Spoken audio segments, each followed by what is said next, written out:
So this morning, let's kind of reset the stage a little bit. We have this series. It's called Note to Self, but this might be one that it's only one part right now, but it might eventually, it might be revisited later on down the road, because the idea behind Note to Self is that we've been taught certain things in our life, and later down the road, we can either remember them and they may be accurate, or they may be different than how we thought it would play out. So, for example, things that we might have been taught, but now we see differently.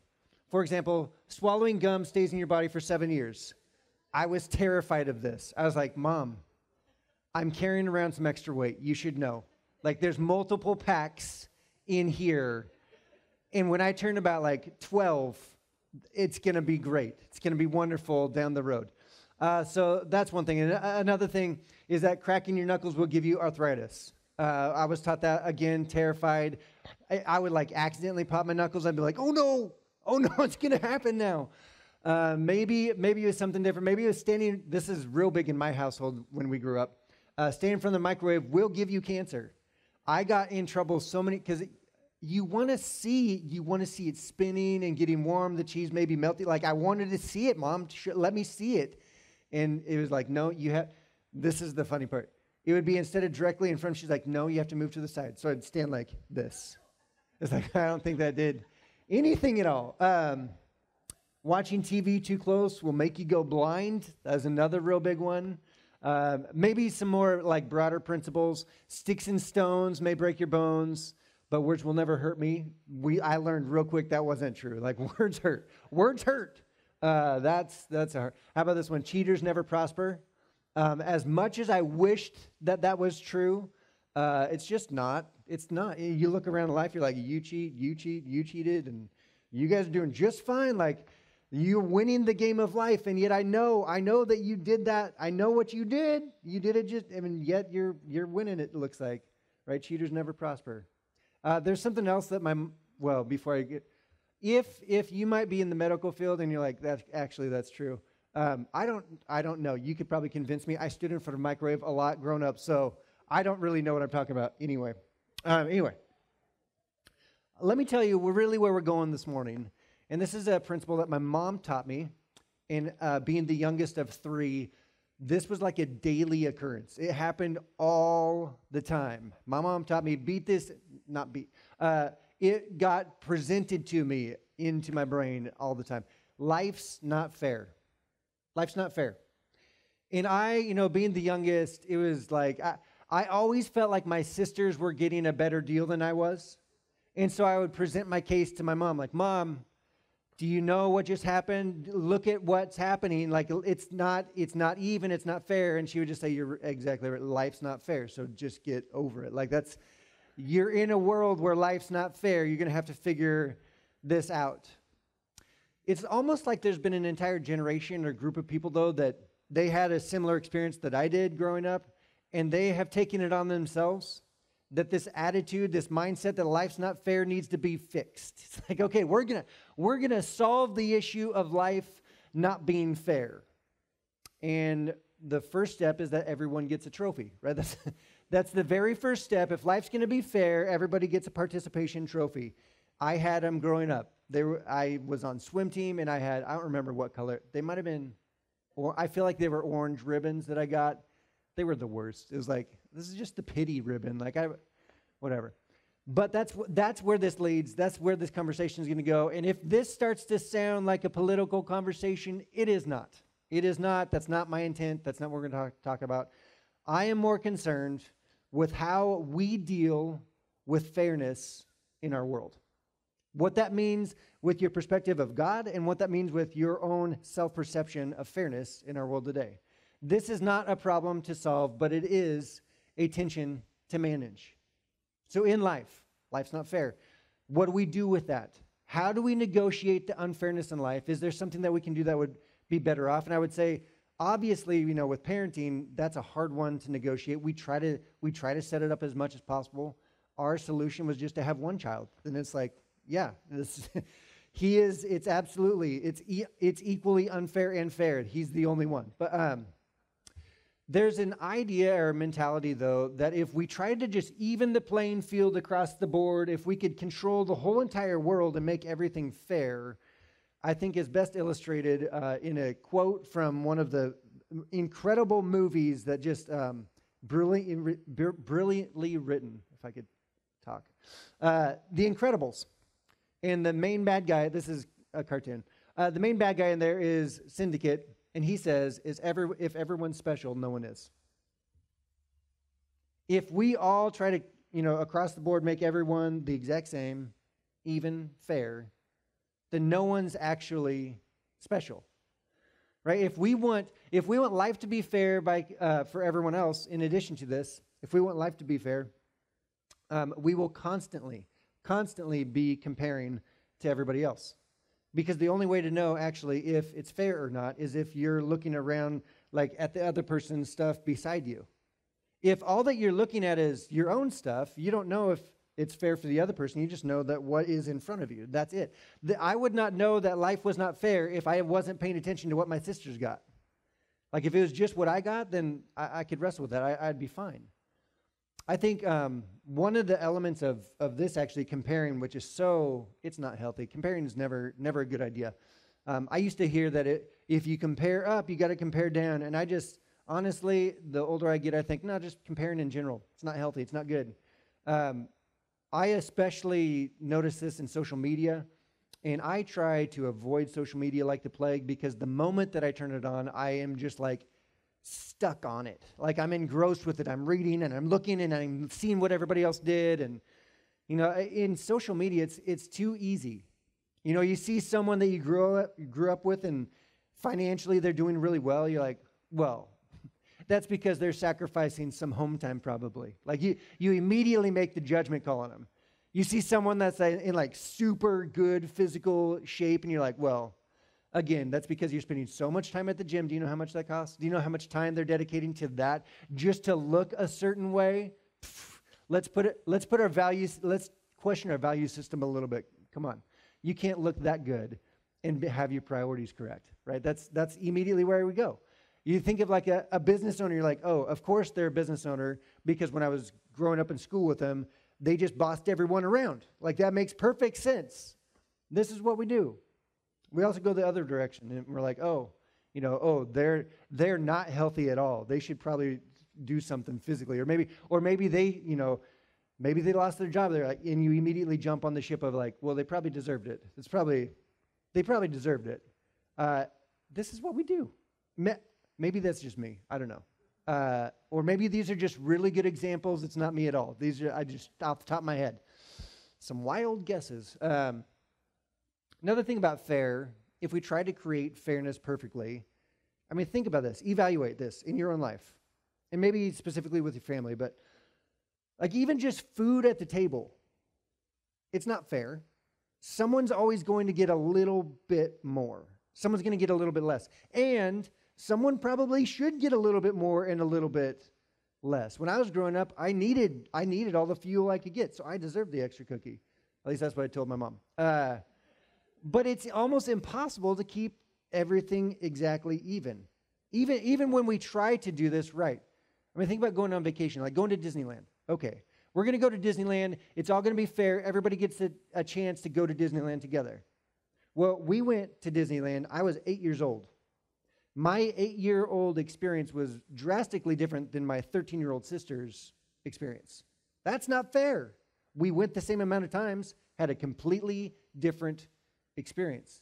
It's not fair. We cannot control fairness in the world. What if you look at the job? Like, what if you look at work? Everyone gets exact equal pay. That does not work at all. We know that. If you ever went to school, you know that. The moment that you have a group project, what happens? Someone's pulling all the weight, and then there's a couple other people that are not pulling any weight. They're just grateful that they're in that person's group. They're like, okay, you do all that. We will look good in front of everybody. That's what our job is. Just look good and smile. It's not even. If we tried to equate and just said, okay, everybody gets the same exact grade, someone's going to abuse the system. You're going to have people that are not getting a high enough because they did all the effort, put all the effort into it. And then some people are just hanging on the coattails of somebody else in front of them. It's not even, it's not fair. And to try to make it everything equal that way, it's not right. So ultimately, we're talking about inputs and outcomes. Inputs and outcomes. If we so focus our time and energy on controlling inputs, right, it really ultimately, it rewards the lazy, and it penalizes and punishes those that are actually working hard and putting effort forward. This is what equality, when we talk about making sure that the input is even, that's what it does. It's nearly impossible. And in addition to that, at the start of your life, what you're handed is the output from somebody else. Your parents either set you up for success or some extra challenges. And if your parents did everything they possibly could to set you up for success, to remove the advantage that they've given you is wrong. You should be, if they were giving you something, an advantage in life, they worked so hard for, to remove that output from them would be wrong, right? Because they earned it. They worked for it. They did what was right. Now, this is, again, like I said, this is a tension to manage, not a problem to solve. We can't solve this because sometimes life gets in the way. We can work incredibly hard and yet it doesn't work out. Or sometimes we're just like, we have things that just land in our lap and we didn't deserve it. We didn't do anything for it. It just worked out that way. What we're going to talk about this morning, though, there's a massive difference. Before I jump all the way onto the hard, fast point that I'm trying to make, there's a massive difference. There's a massive difference between unfair and intentionally unfair. Like, there's moments in life where you have to make a choice, you have to make a decision, and it's going to be unfair for someone. But if you're intentionally unfair to a person, to a demographic, if you choose someone that's just going to, they're going to have a lesser version, a lesser experience, and that, I would say morally, that's wrong. We should never try to hold people back intentionally, individual, group of people. That's not okay. However, the flip side of that is, and this is really where the question comes in, when we're talking about fairness, when we're talking about trying to create this fair attitude in life, is it okay to set people up for success? Because if you're setting someone up for success, then you're also not setting other people up for success. So what do we do with that? And does Jesus have anything to say about that? Is there a principle at work for this? So that's really where we're going. We're going to look actually at a parable that Jesus taught. But let me give you a little bit of context before the parable. There's this rich young ruler that walks up to Jesus and the disciples, and he says, "Master, teacher, I've done everything that I need to do for life, for me to be good and right in life. What else is there for me to do?" And Jesus says, "Well, first of all, good job on all that. But now you need to sell everything that you have and come and follow me." And the man walks away sad because he's unwilling to do that. Now, and there's a whole principle and a whole topic and teaching in there that we're not going to approach. But the disciples sit there and they look at what Jesus just did and what he just said, and they look around like, but that sounds an awful lot like what we've done. Like we're sitting in a pretty good spot here because we've done that. And so they bring that up to Jesus. They're like, "Hey, so about that, we've done that. So now what does that mean for us? Do we get a better spot? Is there priority here? How does all this work out?" And Jesus starts to teach them a lesson. And then partway through the lesson, he switches over to a parable. And this is the parable that we're going to look at. It starts off in Matthew chapter 20, verse 1. "For the kingdom of heaven is like a landowner who went out early in the morning to hire workers for his vineyards." Now, a couple things. Kingdom of heaven. This is hey, just for the whole conversation, this is big and broad. This is God's perspective that he's teaching. This is big. This is not just in this unique moment or instance. This is a bigger, broader principle. This is what the kingdom of heaven, this is what God's system is like. Now, anytime there's a parable, it's always important because there's going to be a figure that's going to represent God. There's going to be another figure that represents us. And then there's going to be some type of topic, some type of challenge or something to wrestle with in between. So in this parable, the landowner, the one in charge, is God. And then the workers are where we are represented in this parable.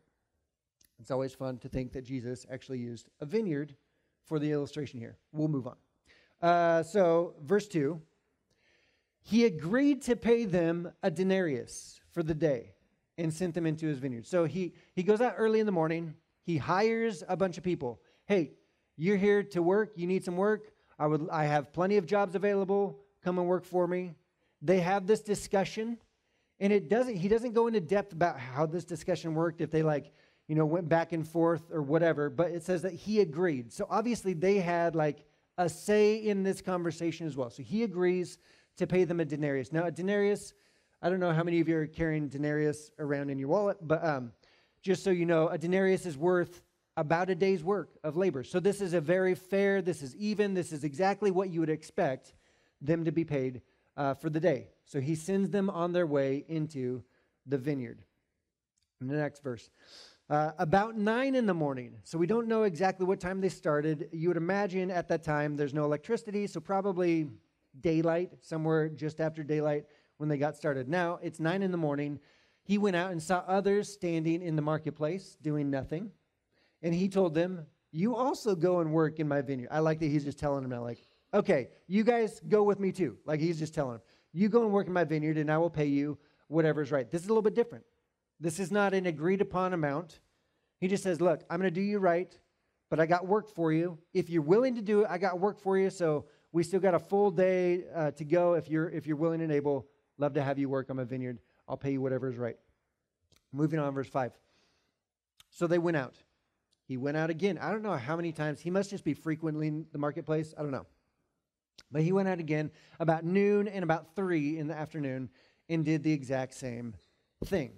So there's a pattern of behavior here. And each time, he's getting more and more people to do the same work at his vineyard. So very, very similar. The only thing that's different is the length of time that they're working. And continue on in verse 6. About 5 in the afternoon, he went out and found others standing around. He asked them, why have you been standing here all day long and doing nothing? And they're like, we're on vacation. No, he asked them, which is a good question, but instead of judging them, instead of being angry with them, he provides another opportunity. This is what they replied with. Because no one has hired us, they answered. It's everybody else's fault. Anyway, we're not going to get into that. He said to them, you also go and work in my vineyard. He's like, hey, I still got room. You come and work in my vineyard as well. And I don't know if you've been on a construction site, a job site. I had to do construction for a while in my life. And there's parts of the construction that I loved because you show up to work and you build something and it looks entirely different than when you showed up there in the morning. It's like, I did that today. You know what? You want to know what I did today? I put up that wall. It was not standing and now it's standing. It's a real wall. I did that today. It feels good. Also, one of the best parts of the day is about 5 o'clock when you pick up, because the last hour is just picking everything up off the ground and getting back over to pick it all up, clean it all up. This is essentially what he hires this last round of workers to do. He's like, okay, well, you guys can come out and help clean up the vineyard for tomorrow. So we're all ready for tomorrow. So ultimately, the end of the day, they all line up, right? So they've all worked the whole day. They all line up to get paid. They're day laborers. They all line up to get paid. They line up in reverse order. So the ones that got to work the last are first in line. The ones that got to work at first in the morning, first thing, they're at the end of the line. Verse 10, this is what happens. So next verse. So when those came who were hired first, they expected to receive more because each one of them also received a denarius. So essentially, I think I skipped over this. Essentially what happens, the people that were paid first, so the people that were there since 5 in the evening, got a denarius. They got a full denarius. If you're in line and you saw that someone that was there for an hour and they got a full day's wage, you're like, oh my gosh, this is going to be great because I worked all day long. So if he's paying a denarius for an hour, then let's think of how many hours I worked. That's going to be a lot. That's more than a week's worth of wages I'm going to get because all the time I put in. But that's not what happens. When he gets to the end of the line, those who were hired first, they expected to receive more, but each one of them also received a denarius, same exact amount. If you can imagine, there's an uproar. Like the social media was going crazy. People were sending all kinds of angry tweets, and they were making all kinds of comments about the vineyard and the owner online. Not to his face, but online. Actually, there's no social media, so it was to his face. And he got, they're angry with him, and they're talking like, this isn't fair. Why did you do that? This is not fair for us. We were there all day long. You paid us the exact same as the person that was there for only an hour. And this is what he responds with in verse 13. He answered one of them, I am not being unfair to you, friend. I love that he calls him friend. Like in my mind, he like puts his arm around him. The guy's like just angry, like red face, and he just puts his arm around like, I'm not being unfair to you, friend. Because you agreed to work for a denarius. Like at the very beginning, we came to an agreement. What was fair for your pay for the day was a denarius. Next verse. Don't I have the right to do what I want with my own money? Or are you envious because I am generous? And this is really where it shifts. It's not that he's being unfair. And it's not that he's not being generous with those first people. He's just being extra generous with other people. Generosity with pure intentions should not be constrained, should not be held back. Because that's not what generosity is about. Generosity is not supposed to be like held back because it's not fair. No, overwhelm the person that you're trying to extend generosity towards. In verse 16, so the last will be first and the first will be last, which sounds like a riddle, and it kind of is. And this is actually the sentence. This is what when he taught the lesson before the parable, this was the last sentence that he said. This is where he ended the teaching with. And then he launches into this parable, and he says it again. This is the point. This is the point. Life's not fair. And my generosity is not fair. My mom, another thing that she used to tell me all the time, in addition to life's not fair. And when I would continue to complain and try to argue and try to justify and like debate, she always thought I was going to be a lawyer, and I was like, that sounds like way too much work. But she used to say this, you just worry about yourself. You just worry about yourself. Yep, life's not fair, but if you worry about yourself, life starts to feel like it's still unfair because of how much you've been given. This is the whole idea. If we only focus on ourselves, we will only and always be grateful for what God has given us. Because what we've been given, we do not deserve. Eternal life, the opportunity that we have to have a loving Father and a loving Heavenly Father do for what He's done for us. That's not fair. It will never be fair. There's not a day in your life that you could earn that. It's a free gift to you that you will never be able to earn back or pay back. It is a gift that we can only receive. That's not fair. God's grace, God's mercy, God's love, not fair at all. And when we only look at what God has done for us individually, that's where we sit. That's where we sit with gratitude, with an expression of gratitude. Oh my goodness, I can't believe, thank you. Thank you for what you've done for me. When we start to look around and compare to other people, that gratitude diminishes and diminishes and diminishes. So there's an attitude, there's a mindset, and if you've been around here long enough, you probably have heard me say this every once in a while, but our generosity, when it's directed at someone, should not be held back because we can't be fair. I say it this way, do for one what you wish you could do for all. I can't do something for everyone, but I can do something for someone. And just because I can't do something for everyone doesn't mean that I shouldn't do something for someone. And when I decide it's the moment, it's the time to be generous with someone, we should unleash an extravagant amount of generosity on them. Make as big and deep of an impact in that individual as we possibly can. So let's not disperse love evenly, but instead extravagantly in our world. You know, if you think about it, You have a certain amount of margin in your life to give away, whether it be time, whether it be energy, whether it be finances. And if you tried to spread that out perfectly even to everybody around you, everyone would get like so little that there'd be almost no impact made in their life. It's like, thank you for the $2. I appreciate that. Move on with my day. I guess Luke gets a pack of gum and then I'll forget about the change. Like that's all that is. But if you decide, no, like a laser beam focused on one person, this person's going to get the full weight of generosity. Generosity that was extended to me, and now I'm extending to somebody else. That is different. That's a different experience. That is life-changing when we're able to do that. We can't do that for everybody. We can't do that for everybody. Generosity, by its very nature, not even, not fair. So we shouldn't try to make it even and fair. I mean, if you think about it this way,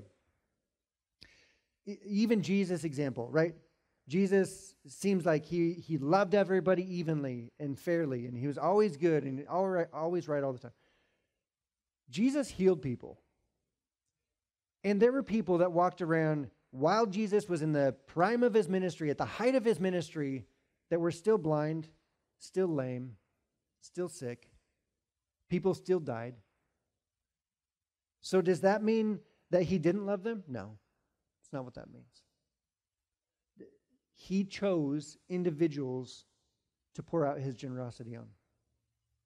Sometimes there's a reason. Sometimes it seems like there's no reason at all. It just happened. They crossed paths with him at just the right moment. That doesn't mean that he holds back that generosity for that moment because he can't do it for the other people that aren't there in that moment. So take every single moment, every opportunity that we have, look at it square in the face and ask God. This is kind of what we've been talking about in the last series. We've been given something in our hands. In this life, in this world that we have something in our hands. And when we have the opportunity to do something, to share God's love and grace and mercy and kindness and goodness with somebody else, we should take full advantage of it, regardless of whether we're able to do that for somebody else or not. One of my favorite verses in the last couple of years, it's just continuing to circle around in my brain and my heart, is Galatians 5:6. And Paul writes this: the only thing that counts is faith expressing itself through fairness. No, that's not true. That's not what he wrote. He said, the actual verse, the only thing that counts is faith expressing itself through love. This is the only thing that matters. That when your faith, when your trust in who God is, when that is driving you to express itself in love, that's the only thing that matters. So you want to argue, you want to debate, you want to decide who's right or who's wrong? No. Is your faith expressing itself in love? That's what matters. That's the only thing that matters. And I would even say that if it's not doing that right now, then maybe we should reevaluate what our faith is leading us to do.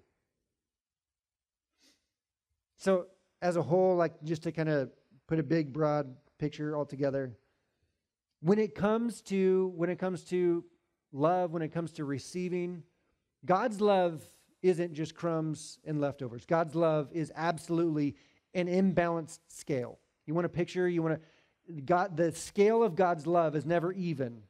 It is overflowing, overwhelming on one side, the receiving side always. So for us in our life, how do we implement this? How do we apply this in our world today? First of all, on the receiving end, don't look at the people around us and compare what we've been given to what they've been given. Life's not fair, and you can't change it. In addition to that, 100% all of the time, we've been given more than we deserve. Life's not fair to us in a great way. That what God did for us is not fair. Yet he still gave it to us. We should be grateful for that. Secondly, when we fully recognize that in our life, it should switch. That when we have the opportunity to give and to be generous with someone, something, to make an impact, that we would be generous enough not to be even, but to drive God's love home to the heart of the person that we're trying to impact. because that's God's heart for them as well. And we have the opportunity to do exactly that when we utilize what we've been given in our life.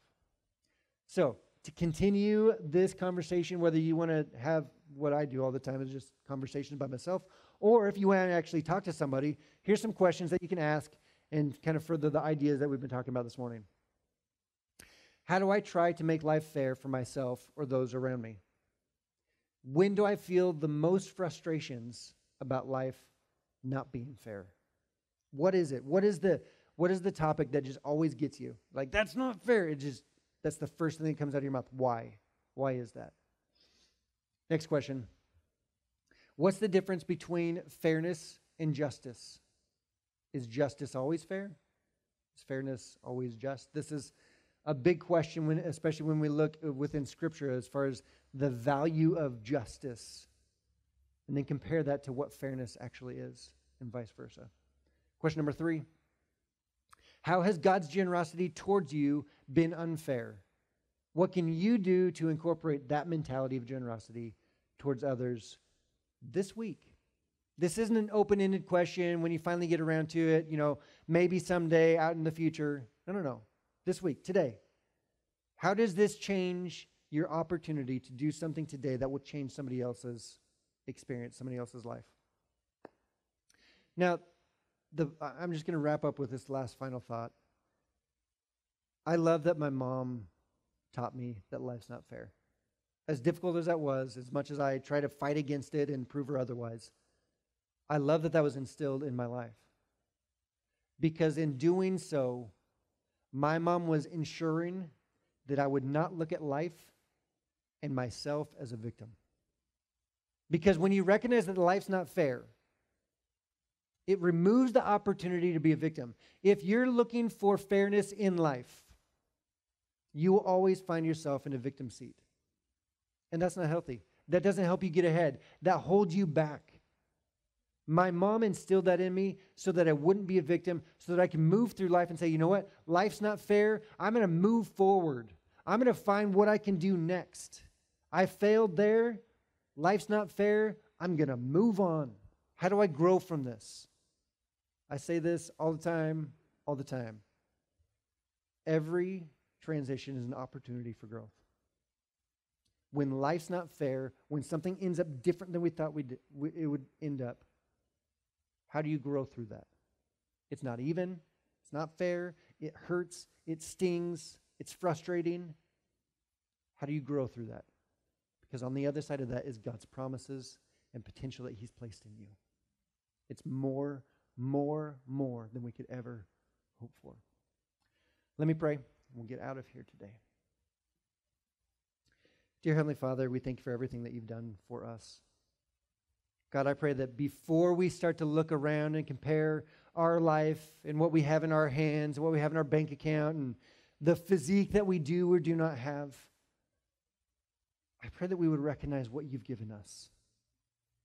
That we would recognize the grace and the generosity, the forgiveness that you've extended us, the gifts that we have with our family and the relationships and the people that you've brought into our life. And we don't deserve that. We don't deserve the forgiveness that you've extended to us by the sacrifice that Jesus made. We don't deserve that. Yet you've given it to us as a free gift that we can choose to accept and receive. And God, I pray that when we walk through this life and we recognize that things are not fair, I pray that we would also recognize that we've been given things that are not fair as well, and that should produce an attitude where we are grateful for what you've done, and that spurs us on to generosity for others. That your love that you've given us would allow us to love others better, even when they don't deserve it, even when it's not fair. God, we love you. We thank you that you first loved us. In your name I pray. Amen. Well, thanks for being here with us today. We're starting a brand new series next week called Faithful. Actually, Andy Stanley's going to kick this one off, and then I will wrap up the series later on. You're not going to want to miss it. We'll see you next week.